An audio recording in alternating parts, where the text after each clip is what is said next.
Bom, presidente, colegas vereadores, acho importante falar sobre esse projeto. Nós estamos falando aqui de TV aberta, né, uma possibilidade de democratizar cada vez mais as informações aqui da casa. Como sou citada, inclusive, na exposição de motivos, como presidente do ano passado e como a presidência da Câmara, da mesa diretora e a direção da casa e a chefia de comunicação social foi quem encaminhou, o ano passado, essa solicitação para o Brasil Digital. Acho que é importante que a gente fale.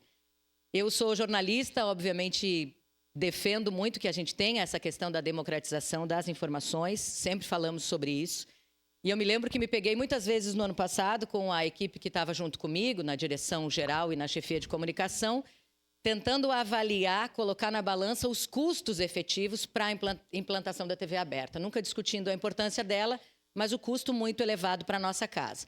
Por isso, quando o governo federal abriu a possibilidade, né, de que os municípios interessados, as câmaras, se inscrevessem para que o governo federal arcasse com os recursos de implantação, que a gente sabe que são altos, é um valor bastante alto, nós nos inscrevemos e aí é todo um processo. Foram solicitando mais informações, foi passando por etapas e, felizmente, a gente teve esse retorno positivo esse ano.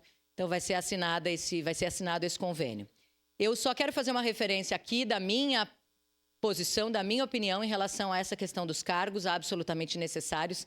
Não tem como, a nossa equipe de comunicação é incrível nessa casa, mas ela é muito com os estagiários, né, que tentam dar conta do que a gente tem de programação e hoje uma programação muito menor do que nós teremos em TV aberta.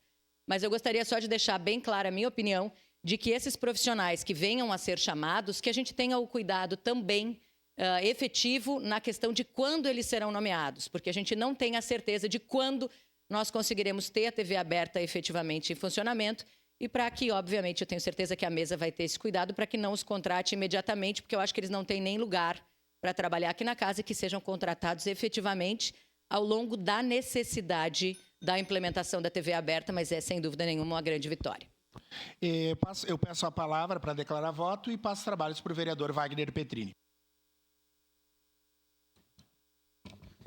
Em declaração de voto, vereador Lucas